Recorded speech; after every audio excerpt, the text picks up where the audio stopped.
Ok, alors écoutez, je vous propose de démarrer. Donc je suis Xavier Motch, le fondateur de la société Linko, et aujourd'hui c'est notre premier webinaire, et donc je vais vous parler du thème de la planification chemin de fer et pourquoi est-ce qu'il faut absolument utiliser du coup le planning chemin de fer pour piloter vos chantiers. Et donc il y aura Damien Cachon qui sera avec nous en fin de présentation, mais qui peut normalement, tu es là Damien, tu nous entends, tu nous vois? Je suis là, je vous vois. Ok, super. Alors moi, j'ai pas de retour de vos visages, je vois pas le chat, donc ce que je propose, c'est que s'il y a des questions, plutôt de les noter, et puis vous les poserez plutôt en fin de présentation. Et du coup, Damien va suivre avec nous le webinaire et nous fera un petit retour d'expérience, et donc il est directeur de travaux au sein du groupe Réalité. Alors, on va très vite rentrer dans le vif du sujet. Donc, pourquoi passer au planning chemin de fer? Alors, le planning chemin de fer, avant d'aborder tout de suite le planning chemin de fer, je voulais vous parler du Lean. Donc, le Lean Management, qu'on appelle aujourd'hui le Lean Construction, hein, c'est l'application du Lean Management à la construction. Et bien, d'où ça vient? Eh bien, ça vient tout simplement de l'industrie automobile. Et quand on parle de Lean, on pense toujours à Toyota, une démarche qui est apparue plutôt après la Seconde Guerre mondiale. Mais il ne faut pas oublier que le Lean, on peut appeler le toyotisme, hein, ça reste une évolution, puisqu'avant, il y a eu d'autres personnes bien connues qui ont démarré donc avant. On a eu le Taylor avec le Taylorisme, on a eu Ford avec le Fordisme, et puis après, on a eu Taishi Ohno qui a été on va dire le porteur du toyotisme, hein, de la démarche Lean chez Toyota. Alors voilà pour les origines. Alors, il y a un principe fondamental qui est important de connaître, c'est la distinction entre les tâches à valeur ajoutée et les tâches à non-valeur ajoutée. Ça, c'est un des principes fondamentaux de la démarche Lean, qui visait à optimiser la chaîne de production, optimiser la productivité, non pas en fouettant les opérateurs ou les ouvriers pour qu'ils aillent plus vite, mais en regardant toutes les tâches qu'ils sont amenés à faire dans leur journée. Et ils ont observé qu'il y a certaines tâches qui n'apportaient pas de valeur ajoutée du point de vue du client. Alors, on va faire le parallèle tout de suite avec le chantier. Sur un chantier, par exemple, on peut avoir des ouvriers qui vont se déplacer pour aller chercher un outil ou une information, qui vont attendre la grue, une livraison. Eh bien, ce sont toutes ces tâches qui sont réalisées, hein, donc qui coûtent de l'argent, du temps, mais qui ne créent pas de valeur ajoutée, in fine pour le client. Et donc, dans la philosophie, au lieu de sortir le fouet, on va plutôt regarder toutes les tâches qui sont les tâches rouges, qu'on appelle des gaspillages, pour chercher à les supprimer, pour augmenter notre productivité. Parmi les tâches à non-valeur ajoutée, il existe différentes familles, il y en a 8, et je ne vais pas rentrer dans le détail lors de ce webinaire, mais on a fait des petites vidéos là récemment en motion design qui expliquent les différentes familles de gaspillage, et donc on vous mettra le lien en commentaire à la fin du webinaire, et vous pourrez aller voir une petite vidéo qui dure 2-3 minutes sur ce sujet. Alors c'est très important d'avoir en tête ce principe-là, de tâche à non-valeur ajoutée, parce que ce que disait Taishi Ohno, qu'on a vu tout à l'heure, c'est que tout ce que eux vont faire, c'est regarder la ligne du temps entre le moment où le client passe une commande et le moment où ils sont payés.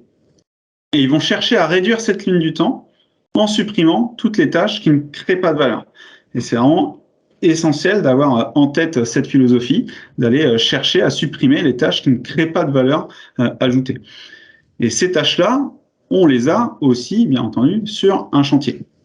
On l'entend beaucoup, les chantiers sont souvent en retard, parfois on entend ils sont toujours en retard, et ce qu'il faut voir, c'est qu'entre le moment où les premières esquisses du projet sont réalisées et le moment où on donne les clés au client, il y a une frise du temps, avec tout un tas d'étapes, tout un tas de tâches, tout un tas d'acteurs, et à l'intérieur, on va retrouver des tâches qui ne font pas forcément avancer le chantier, parfois même des tâches contre-productives qui vont faire un petit peu reculer le chantier quand on a mal fait qu'il faut refaire.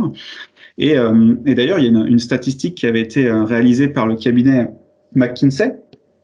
On entend beaucoup parler aujourd'hui pour une autre raison, mais en tout cas, McKinsey avait fait une statistique, avait mesuré quelque chose d'assez intéressant, c'est qu'ils avaient montré que sur un chantier, en moyenne, on a 35% de pertes parce qu'il y a tout un tas d'étapes, tout un tas de temps mort, de tâches à non-valeur ajoutée qu'on va retrouver sur le chantier. Et donc, si je repars de ma philosophie Lean, de chercher à supprimer ces gaspillages, eh bien, l'objectif, c'est de passer de la frise du haut à la frise du bas, d'avoir un gain un double gain, un gain à la fois en matière de délai de chantier, mais aussi un gain en matière de productivité pour l'ensemble du coup des entreprises qui vont intervenir sur le chantier.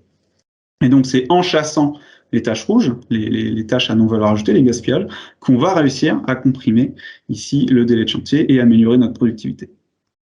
Alors, il y a une citation assez connue d'Einstein qu'on aime beaucoup, qui dit que la folie, c'est de faire toujours la même chose et de s'attendre à un résultat différent. Alors, si on parle de planification, si on parle de chantier, de délai, on parle d'organisation, de planning. Et aujourd'hui, depuis très longtemps, des dizaines d'années, on utilise toujours le même planning pour faire nos chantiers qu'on appelle le planning de Gantt. Par abus de langage, parfois, on parle de planning project. Alors, planning de Gantt tire son nom de Monsieur Gantt, qui l'avait inventé. Project, c'est plus la solution logicielle, Microsoft Project, qui nous permet de réaliser ces logiciels. Et donc, sur un planning de Gantt, on va retrouver très simplement une ligne du temps en abscisse, et puis des tâches, une ligne égale une tâche en ordonnée, et ça va nous donner des barres avec parfois des barres enveloppes, des barres synthétiques, etc. Sauf que le planning de Gantt, il est parfois très long. Quand on fait des chantiers à plusieurs millions d'euros, plusieurs dizaines de millions d'euros, on se retrouve avec des plannings qui font beaucoup de lignes. J'ai pris un exemple d'un chantier qui est plutôt un chantier moyen, environ à 5-6 millions d'euros, et qui fait déjà 700 lignes. Alors, retenez-le bien, celui-là tout à l'heure, parce que je vais vous montrer la même chose, mais sous une autre version. Donc, du coup, vous verrez la version planning chemin de fer. Et donc, quand on va chercher à lire le planning, vous voyez déjà, c'est pas très simple, c'est pas très lisible. Là, j'ai fait exprès de mettre à l'échelle 100% sur mon lecteur PDF. Et j'ai déjà été, dans un premier temps, obligé de faire x3, de zoomer à 300% pour commencer à distinguer les tâches. Et là, on voit des couleurs, mais on a du mal à analyser ce type de planning. Est-ce que les entreprises travaillent bien en continu? La tâche jaune, une fois qu'il a fini, en fait, où est-ce qu'il va? On a des barres enveloppes qui sont finalement pas détaillées. Et donc, on a du mal à se projeter avec ce type de planning. Ce premier effet avec 700 lignes, ça nous donne pas forcément envie d'aller mettre le nez dedans. Et donc, on a un planning qui est parfois mal compris ou parfois même pas regardé. Donc ça, c'est la première chose qu'on va changer, c'est le type de planification. On va arrêter de faire du planning de Gantt. La deuxième chose qu'on va changer et qu'on voit beaucoup sur les chantiers, c'est la manière de planifier qui souvent est un raisonnement qui se fait au niveau. On parle de planning par niveau, là où nous, avec la démarche, on va plutôt aller un petit peu plus dans le détail, on va parler de planning par logement. Alors j'ai pris logement, j'ai pris un exemple assez parlant, mais c'est exactement le même fonctionnement, du bureau, des blocs opératoires, un gymnase, peu importe. Mais on va chercher à mailler, je dirais, un peu plus fin, à avoir une unité élémentaire de travail un peu plus fine. Et donc, pour vous montrer la différence et le gain qu'on va générer avec ce raisonnement-là, je vous propose un petit exercice que je vais dérouler. Je vous propose un petit exercice avec un petit immeuble avec de 5 logements, du R1 au R5, et pour faire les travaux, on va avoir 5 entreprises qui vont se succéder, électriciens, plombiers, plaquistes, peintres, soliers, et chaque entreprise va intervenir niveau par niveau, avec un délai de 4 semaines pour faire le niveau. Et la petite règle, c'est qu'une fois que j'ai fini, je libère la zone, je libère le niveau complet, et l'autre va pouvoir enchaîner. Et donc la question que je vais poser, c'est au bout de combien de temps, avec un fonctionnement comme ça, est-ce qu'on aura fini le chantier? Donc la règle, c'est j'ai une entreprise qui neutralise en fait finalement le niveau. Au bout de 4 semaines, elle a terminé, elle change de niveau, l'autre va pouvoir rentrer, et ainsi de suite. Lorsque l'on applique ce raisonnement par niveau, on va se retrouver avec un planning qui ressemble à celui-là, alors que je fais déjà un petit peu petite ouverture sur le planning chemin de fer, puisque là j'ai mis des tâches bout à bout. J'ai un enchaînement de tâches qui va se répéter avec en haut l'axe du temps où les nombres représentent les semaines. Et avec ce fonctionnement-là, j'ai un résultat qui me donne le chantier se termine au bout de 36 semaines. Maintenant, on va changer notre manière de faire, on va plutôt parler de quai optimisé avec un planning par logement, par zone, et on décide de découper notre niveau en 4 zones vraiment distinctes, 1, 2, 3, 4, ça pourrait être 4 logements, 4 bureaux, 4 chambres étudiantes, peu importe. Et donc cette fois, mes entreprises, au lieu de mettre 4 semaines pour faire le niveau complet, eh bien, vont mettre 1 semaine pour faire une zone. Et donc même question, avec ce fonctionnement-là, au bout de combien de temps est-ce que mon planning va être terminé? Et bien là, on va pouvoir constater une chose, c'est qu'on va pouvoir, comme on maille plus fin, on va enclencher au plus tôt les entreprises. Et donc, mon planning qui avant était un planning par niveau se retrouve ici avec un planning, on va dire, au logement. Et le délai total qu'il me faut passe à 24 semaines, alors que tout à l'heure, j'avais quelque chose de moins précis, moins détaillé, et il me fallait 36 semaines. Et donc, rien qu'en appliquant ce principe-là, ce principe d'aller chercher à mailler un petit peu plus finement mon planning pour enclencher au plus tôt mes corps de métier, eh bien, je gagne 12 semaines. C'est un tiers de mon délai, en sachant que j'ai pas touché aux effectifs et que je conserve le même rythme. Donc juste en se coordonnant un petit peu différemment, un petit peu plus finement, eh bien j'ai réussi à gagner un tiers de délai. Alors, ce planning qu'on a vu juste avant, c'est ce qu'on peut appeler un planning chemin de fer. Alors je vous en ai montré ici un vrai. Qu'est-ce qu'on peut voir sur ce planning chemin de fer? Tout d'abord, les axes. On retrouve l'axe du temps, un peu comme le diagramme de Gantt. Ici, l'axe du temps en abscisse, les mois, les semaines, les jours. Lorsque vous voyez du bleu ou du gris, c'est des jours neutralisés, donc des vacances ou des week-ends. Et puis à gauche, on va retrouver, c'est là où ça va être vraiment différent, non pas les tâches, comme tout à l'heure sur le Gantt, mais la géographie. Le planning chemin de fer, on l'appelle aussi le planning géotemporel. Et là, on va retrouver le projet, le bâtiment tel qu'on l'a dans la réalité, finalement, tel qu'on le verrait en face de nous, avec un découpage bâtiment. Ce bâtiment, il est redécomposé en niveaux, du R-1 au R+7, qui sont eux-mêmes redécomposés en zones. Et ma zone, c'est, on va dire, en unité élémentaire. Donc, ça peut être 2 studios étudiants, ça peut être un T2, ça peut être un demi-plateau de bureau, peu importe. Il faut toujours avoir en tête qu'en maillant le plus finement possible, eh bien, on enclenchera plus tôt et donc on gagnera du délai. Alors, ce qu'on va voir aussi, c'est que j'ai représenté une petite clé qui va nous indiquer la date de livraison du chantier, la remise des clés au client. Et puis ici, j'ai représenté un petit parapluie bleu qui me donne le hors d'eau du projet. Et donc, le hors d'eau va me permettre d'enclencher mes corps d'état secondaires. Alors, effectivement, sur ce planning, qui d'ailleurs, si vous vous souvenez du planning de Gantt de 700 lignes tout à l'heure, c'est exactement le même planning, mais que j'ai mis sous la forme d'un planning chemin de fer. Donc, au lieu d'avoir 700 lignes sur 6 pages, voilà, j'ai une seule page. Alors, je vais rentrer un petit peu dans le détail, parce qu'au début, on ne comprend pas forcément, mais vous allez voir que c'est vraiment tout de suite très simple. Déjà, ce qui est intéressant, c'est qu'on voit tout de suite le sens d'avancement. J'ai 2 bâtiments. La question qu'on se pose toujours, c'est est-ce qu'on part d'en haut, est-ce qu'on part d'en bas pour la partie second œuvre. Là, on va le voir. Je démarre par le 2e bâtiment, je pars du rez-de-chaussée, je monte dans les niveaux. À un moment donné, j'ai une étanchéité provisoire qui fait que je ne peux plus continuer, je vais changer de bâtiment. Cette fois, je vais partir d'en haut pour descendre, et ensuite, je retourne dans l'autre bâtiment. Donc déjà, je vois en un coup d'œil le sens d'avancement de mes travaux.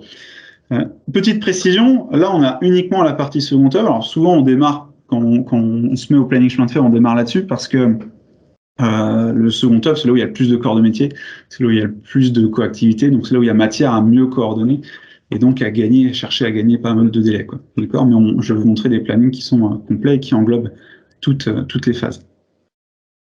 Voilà, alors, donc ce qu'on peut voir déjà sur ce planning, si je regarde vers la droite, la petite clé, bon déjà c'est pas bon puisque mes travaux se terminent après la remise des clés au client. Dans le fonctionnement, donc j'ai un planning géotemporel, je retrouve donc un code couleur, une couleur égale une entreprise, et vous allez voir que quasiment le seul exercice à faire, ça va être de réaliser une séquence. Un enchaînement de tâches, quel est le meilleur ordonnancement? Eh bien, pour faire mon unité élémentaire, donc là en l'occurrence c'est un immeuble de logement, donc je vais avoir une séquence de tâches qui va se répéter autant de fois que j'ai d'unités. Donc on part un peu de ce principe-là. Dans l'industrie automobile, quand on va faire 100 voitures, elles n'auront pas forcément les mêmes équipements, les mêmes finitions, etc. Et bien pour un projet, ça va être pareil. Là, en l'occurrence, mes logements, ils n'auront pas exactement la même taille, pas exactement le même type de sol, de peinture, mais j'ai quand même un squelette, un tronc commun, un ordonnancement qui va se répéter autant de fois que j'ai d'unités à produire. Alors, je vous ai dit, on livre en retard, en tout cas sur ce projet-là, par rapport à la remise des clés au client. Donc, la première question qu'on va se poser quand on regarde le planning chemin de fer, on va faire de l'analyse, c'est de se dire, tiens, est-ce qu'il y a un potentiel d'amélioration sur ce planning? Est-ce qu'en un coup d'œil, on va être capable d'identifier des sources de gaspillage, des temps morts, ces fameuses taches rouges? Est-ce que là, on peut réussir à trouver un potentiel d'amélioration? Alors, je vais vous le montrer. Ici, on en voit une première. Par exemple, on peut se poser la question, tiens, j'ai mon étanchéité globale dans le bâtiment 2. Par contre, je vois que le plaquiste ne démarre pas tout de suite. J'ai 8 jours. comment ça se fait, potentiellement, je pourrais aller chercher 8 jours. À un moment donné, là, dans la dernière zone travaillée, j'ai des corps de métier qui s'enchaînent, puis j'ai un temps mort d'environ 2 semaines. Pareil sur la fin. Et mis bout à bout, tous ces temps morts, en fait, représentent déjà 1 mois et demi de délai qui sont perdus. Et donc, mes 2 semaines là, que j'avais de retard, si je vais chercher mes 1 mois et demi, ça se retrouve en 1 mois, du coup, de gain au global. Donc, est-ce qu'il y a un potentiel d'amélioration? La réponse, oui, et on le voit très rapidement ici. Je vais zoomer un petit peu pour vous montrer maintenant pourquoi finalement est-ce qu'on a un problème, pourquoi est-ce qu'il y a des temps morts. Alors ici, j'ai fait le focus sur la tâche bleue, la deuxième pause du plombier, et on voit que petit à petit, au fur et à mesure qu'on avance, en fait, il y a du blanc qui va se créer. Un petit peu comme une queue de billard. Et donc ça, c'est typiquement un phénomène qu'on voit assez régulièrement, ce qu'on appelle un goulot d'étranglement. C'est une tâche qui va être un peu plus lente que les autres et qui va ralentir l'ensemble de ma chaîne de production, qui va ralentir la cadence. Et donc de là, on va après chercher à modifier ça, et en jouant sur les équipes notamment, on va pouvoir redresser du coup ma courbe et chasser ces temps morts.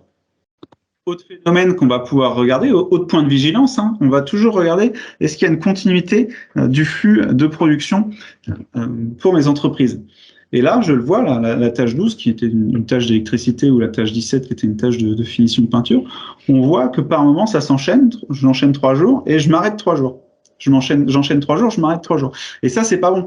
C'est pas bon parce qu'une entreprise, elle a besoin d'être productif pour gagner de l'argent, et que si jamais la personne se retrouve bloquée sur le chantier, il y a 2 solutions. Soit il va travailler dans une autre zone, et donc là, vous allez commencer à désordonner la séquence optimale que vous aviez créée. Alors ça peut marcher, mais ça va peut-être en gêner d'autres, ou parfois ça marche pas, mais ils avancent quand même.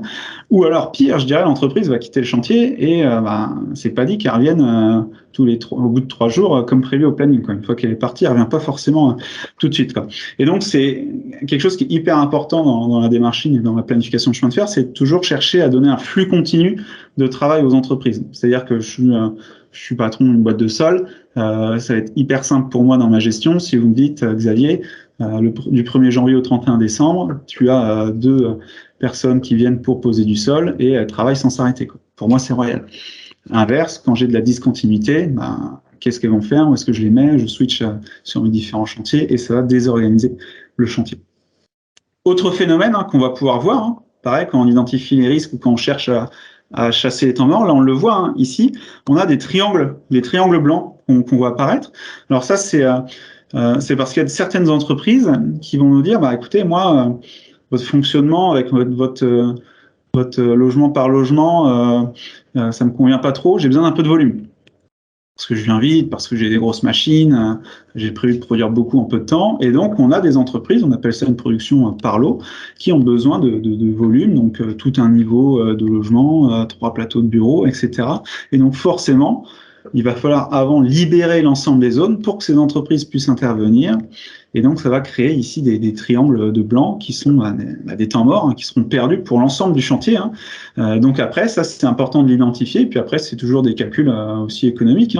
Combien ça me coûte de demander à l'entreprise de travailler différemment versus combien de délais de chantier je vais gagner avec peut-être un calcul, une analyse de risque sur si je livre en retard, combien ça me coûte l'insatisfaction client ou en pénalité, quoi.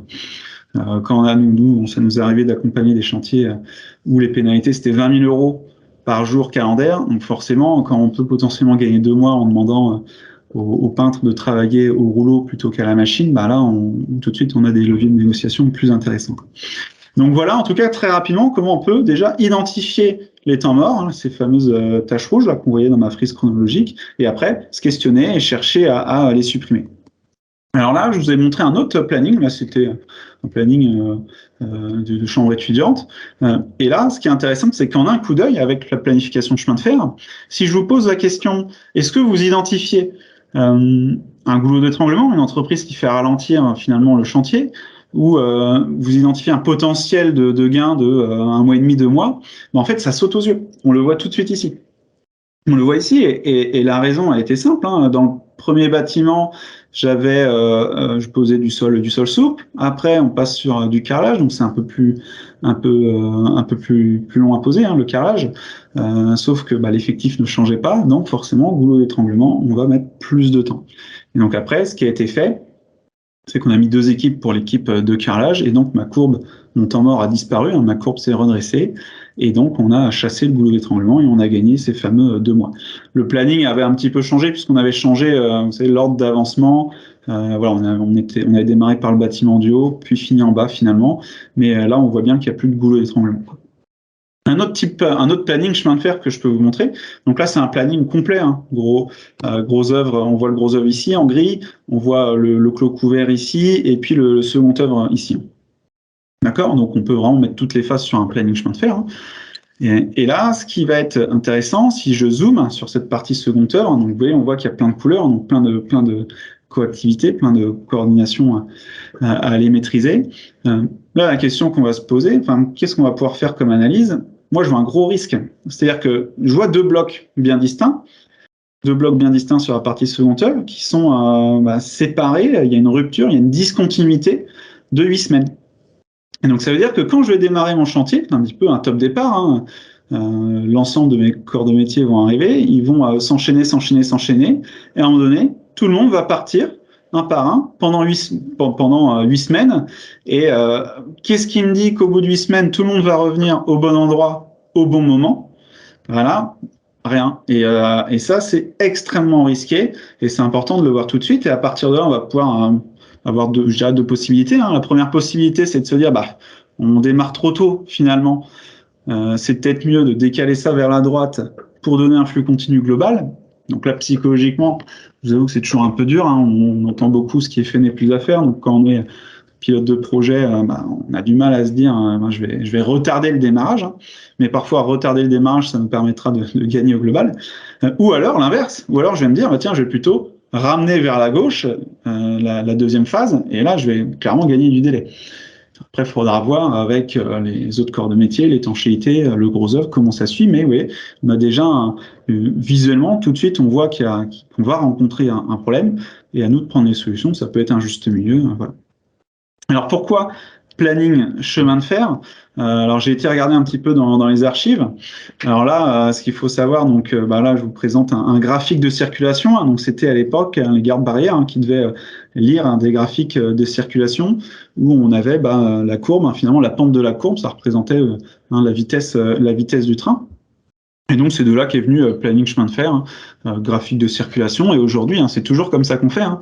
Donc là, ce que je vous montre, hein, on n'est pas à Wall Street, hein.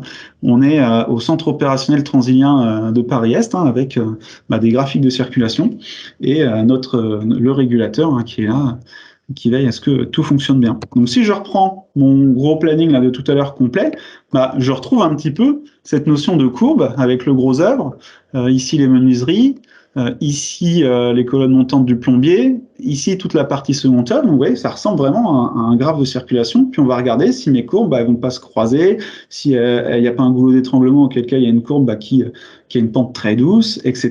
quoi. Ici, ce sont les parties communes. Voilà, alors comment est-ce qu'on va faire maintenant, très concrètement, pour bâtir son planning chemin de fer? Alors, la première chose à faire, ça va être de calculer le rythme, ce qu'on appelle le takt time. Le rythme, c'est très simple, c'est une division, c'est délai divisé par quantité.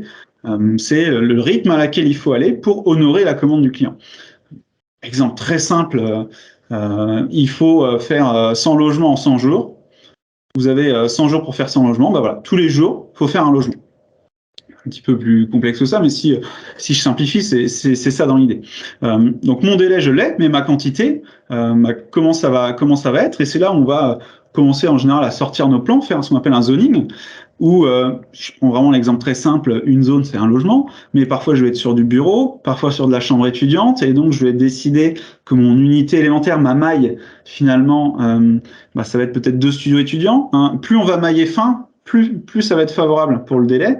Après, il ne faut pas non plus être extrême, hein. On ne va pas mailler dans le détail de la chambre numéro 2 du logement 4, etc., quoi. Donc, on cherche notre bonne maille.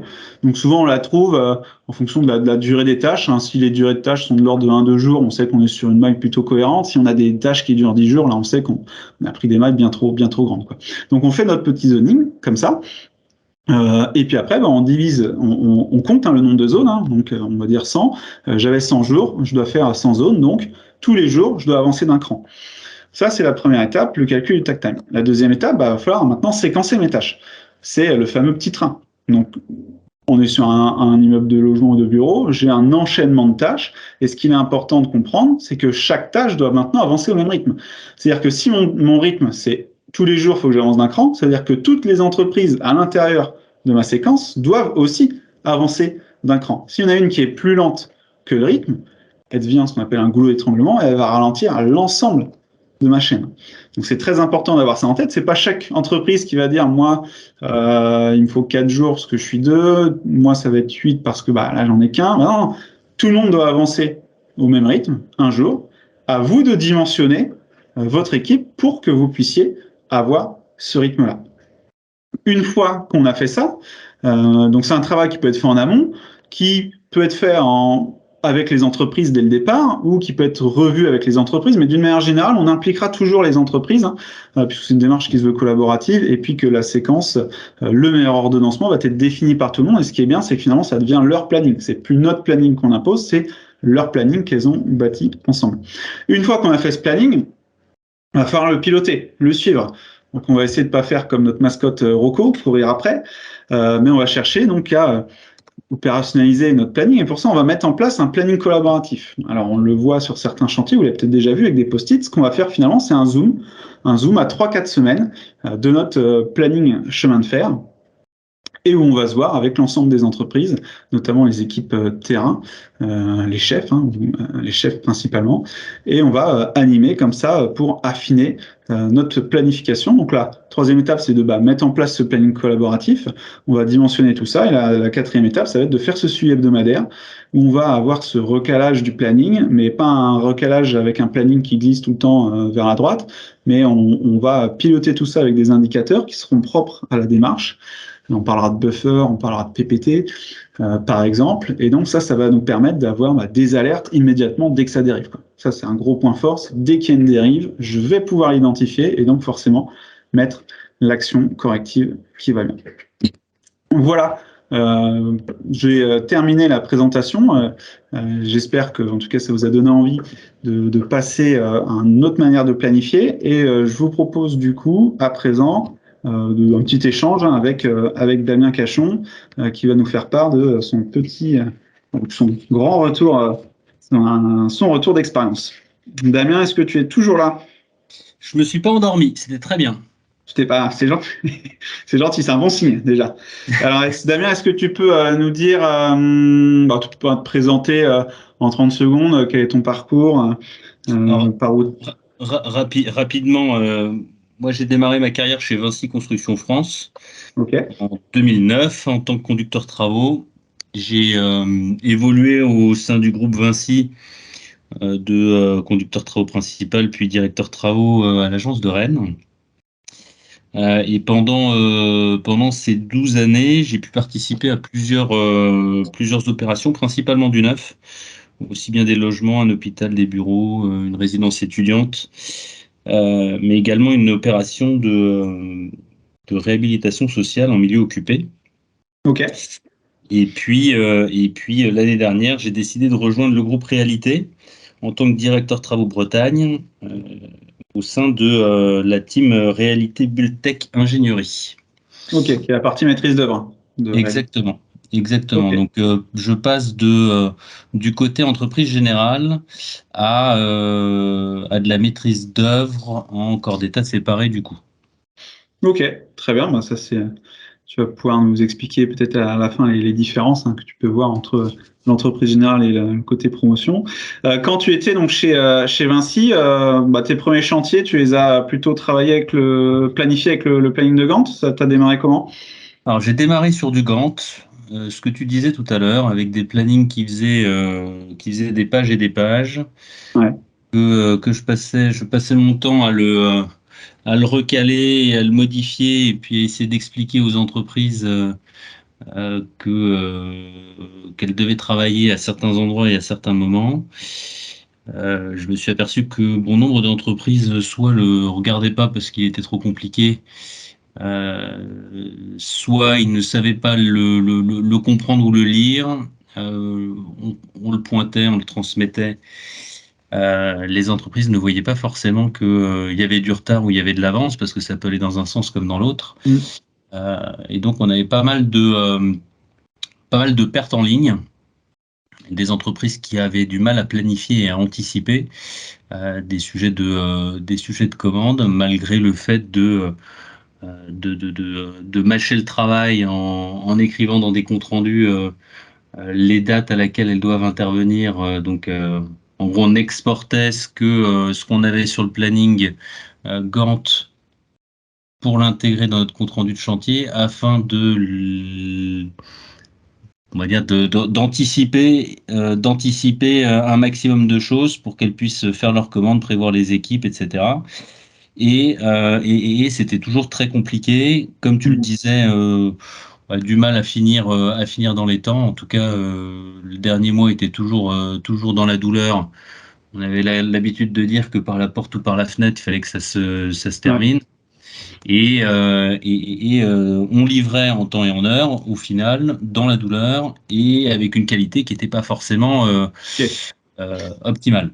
Donc le planning de Gantt, les entreprises le comprenaient pas forcément. Parfois, elles ne le lisaient pas, tu disais, et tu arrivais quand même à livrer à l'heure, mais vraiment dans la douleur, avec une qualité moindre, quoi. C'est ça, c'est que ton exemple, il était très bien fait parce que tu as un planning de Gantt où on se retrouve à avoir des pages et des pages pour peu qu'on arrive à l'imprimer correctement en PDF pour que ce soit le maximum ou le plus lisible possible. Donc on essaie de regrouper des tâches, de le diffuser par morceaux pour essayer de simplifier et d'aider au maximum les entreprises. Les entreprises qui vont regarder uniquement leur partie sans faire attention aux interventions de leurs copains. Donc on se retrouvait, si tu veux, à travailler un peu chacun de son côté, quoi. Chacun pour soi et puis Dieu pour tous. Donc c'était compliqué. Est-ce que comment du coup t'en es arrivé à la planification chemin de fer? Tu m'avais dit que tu avais fait un premier chantier sur lequel tu avais mis ça en place. Tu peux nous en dire un peu plus? Moi j'ai eu la chance rapidement au sein de Vinci de participer à une opération qui était une réhabilitation sociale en milieu occupé, ce qui était pas forcément ma tasse de thé quand on me l'avait présenté. Et c'est là où moi j'ai pour le coup découvert la puissance d'un planning chemin de fer. Parce qu'on avait en milieu social, enfin en milieu occupé, il y a des gens, on intervient chez les gens, donc dans leur intimité. Il faut faire en sorte d'avoir le temps de passage dans leur appartement le plus court possible, parce que des travaux, eux les ont pas forcément choisis, même s'ils sont contents une fois qu'ils sont terminés. Et on avait l'obligation, pour faire en sorte d'avoir des locataires qui nous accueillaient à bras ouverts et pas avec un couteau entre les dents, de faire un maximum d'anticiper au maximum les interventions et de leur indiquer ce qui allait se passer chez eux à quel moment. Donc il fallait vraiment qu'on rentre dans le détail du logement, de la personne, et on devait pouvoir les prévenir suffisamment en avance. Donc on avait 15 jours avant l'intervention, on leur envoyait un petit courrier pour leur dire attention, on va intervenir chez vous. Une semaine avant, on renvoyait un courrier pour leur dire dans une semaine, on est chez vous, il va falloir déplacer les meubles, etc. pour libérer les zones. 48 heures avant, on refaisait la même chose. Et puis après, chaque jour, on leur disait demain, voilà ce qui va se passer, pendant combien de temps ça va se passer, etc. Et donc, d'où l'importance du coup d'avoir un maillage fin, quoi. Donc le raisonnement au logement, en l'occurrence, pour de la réinvestissement occupé, c'est, je dirais, obligatoire, quoi. C'est ça, sachant qu'on n'avait pas forcément on n'avait pas forcément que des T2 ou que des T3, il y avait plusieurs typologies. Donc, il fallait réussir à trouver une organisation pour faire en sorte, parce qu'il y a un fait indispensable en réhabilitation sociale, il faut que le soir, ils aient l'eau et la télévision. Ils peuvent ne plus avoir de fenêtre, mais par contre, s'ils ont l'eau et la télévision, on est les rois du monde. Aujourd'hui, donc maintenant, tu es de l'autre côté, tu es plutôt côté promoteur chez Réalité. Tu es arrivé chez Réalité, tu t'es dit, je passe tout de suite au chemin de fer. Est-ce qu'il y avait eu des expérimentations déjà avant que tu arrives? Alors, chez Réalité, moi, je suis arrivé il y a 1 an. Chez Réalité, on avait fait 2 opérations en test en chemin de fer. Comme je le disais en préambule, moi, je viens de l'entreprise générale. Là, on est encore d'états séparés. Et on veut savoir aujourd'hui quel est le gain encore d'états séparés, si c'est possible de le faire, puisqu'on vient 1 fois par semaine simplement sur les opérations, alors qu'en entreprise générale, on est là à plein temps. Et donc, il faut qu'on arrive à impliquer les entreprises pour que les entreprises comprennent la démarche et interviennent aux bons endroits tels que c'est prévu. Et le planning chemin de fer, la séquence établie en lien avec les entreprises pour les faire adhérer à la démarche, nous semble le plus pertinent. Donc aujourd'hui, on a fait 2 opérations en test, ça s'est très bien passé. On a livré dans les temps sereinement avec une qualité au top. Donc ça, c'était une vraie réussite. Maintenant, on est dans une deuxième phase. Donc on lance sur l'ensemble de la Bretagne. On a ciblé 8 opérations. Que ce soit, alors on essaie de varier, puisque comme on fait des résidences pour personnes âgées, des logements, des résidences étudiantes, des bureaux commerce, etc. On essaye de cibler différentes opérations pour voir si la démarche se prête également. Et l'objectif, une fois qu'on aura fini cette expérimentation, c'est, si c'est concluant, de pouvoir le développer sur l'ensemble des opérations de réalité. Ok, super. Aujourd'hui, le planning chemin de fer, est-ce que tu remarques que toi, pour le faire, tu gagnes un peu de temps? Est-ce que tu remarques que les entreprises, elles adhèrent un peu mieux parce que c'est plus lisible? Alors, pour ta première question, étant donné que on va dire le plus compliqué est d'établir la séquence, une séquence qui correspond à tout le monde. Une fois que la séquence elle est faite, on duplique en fonction du nombre de zones qui ont été définies. Donc c'est très rapide, que ce soit à faire ou à modifier ou à décaler pour le réorganiser quand on en a besoin. Et après, pour répondre à ta deuxième question, comme on fait intervenir les entreprises pour établir le planning, c'est-à-dire qu'on leur impose pas un planning, même si on a un début, une fin, et on sait quand on a un hors d'eau, hors d'air, etc., quand est-ce qu'on peut démarrer un cycle complet. Mais en tout cas, on fait en sorte que il y a un vrai lien entre les entreprises qui est facilité par cette démarche pour travailler collectivement de manière collaborative sur nos opérations. Donc il y a beaucoup plus de sérénité et on fait en sorte que les entreprises travaillent, gagnent du temps et gagnent de l'argent puisqu'elles viennent une seule fois, elles peuvent tout faire dans le travail en continu que je présentais tout à l'heure. Travail en continu, et également j'y vois un deuxième intérêt, c'est que on limite le nombre d'interventions dans une zone. Et plus on limite le nombre d'interventions, plus on limite le risque de créer des désordres, des réserves, etc. et donc des non-qualités. Ok. Dernière chose, alors ce qui est intéressant, c'est bien parce que des fois on entend, moi j'entends beaucoup, ça marche que quand c'est du logement. Donc là, ce que tu dis, c'est que chez Arrêté, vous avez testé, il y a des commerces, il y a des bureaux, il y a des résidences étudiantes, donc il y a un peu de tout. Ce que j'entends aussi des fois, c'est ouais, mais ça marche, on le fait que sur le second œuvre. Alors tout à l'heure, je disais, on démarre souvent par le second œuvre parce que c'est là où il y a beaucoup de coactivité. On va travailler vraiment tout de suite la coordination de tous ces acteurs. Mais toi, tu me disais que tu avais décidé d'intégrer l'ensemble. Tu me parlais des parties communes, des extérieurs. Qu'est-ce que ça t'apporte d'intégrer ces autres phases, on va dire, ces autres parties? Je te dirais que le plus important, ça me permet de travailler avec un seul et même document. de tout avoir sur mon planning chemin de fer et de voir précisément si ce que j'ai écrit sur une séquence ne va pas avoir un impact sur des travaux que j'ai prévus en extérieur. Et comme on dit, loin des yeux, loin du cœur. Donc, si j'ai un autre planning à côté pour gérer les extérieurs ou pour gérer les parties communes, bah, c'est ça qui va être le plus compliqué puisque ça aura été oublié ou pas Ok, traité de la même façon, pas anticipé, etc. très bien. Bah écoute, merci Damien pour ton témoignage. Tu restes avec nous. S'il y a des questions, peut-être qu'il y en a qui te seront directement posées, tu pourras du coup y répondre. Donc pour résumer les bénéfices que Damien a évoqués, hein, j'ai mis 3 mots. Hein. Le planning chemin de fer, c'est le plus simple, hein, ce qu'on peut retenir, hein, plus facile à lire, hein, et y compris pour les entreprises hein, qui des fois du coup ne lisaient même pas forcément le Gantt. Hein. Moi aussi, je l'ai vu sur les chantiers et qui par contre tout de suite trouvent une lecture plus facile, plus agréable sur le planning chemin de fer. L'autre chose, c'est que ça va être plus rapide à faire. Hein. Alors, nous, on utilise donc notre solution logicielle, hein, mais qui nous permet de bâtir des pré-plannings, hein, je dirais, avec des séquences déjà un petit peu standardisées qu'on pioche dans notre bibliothèque.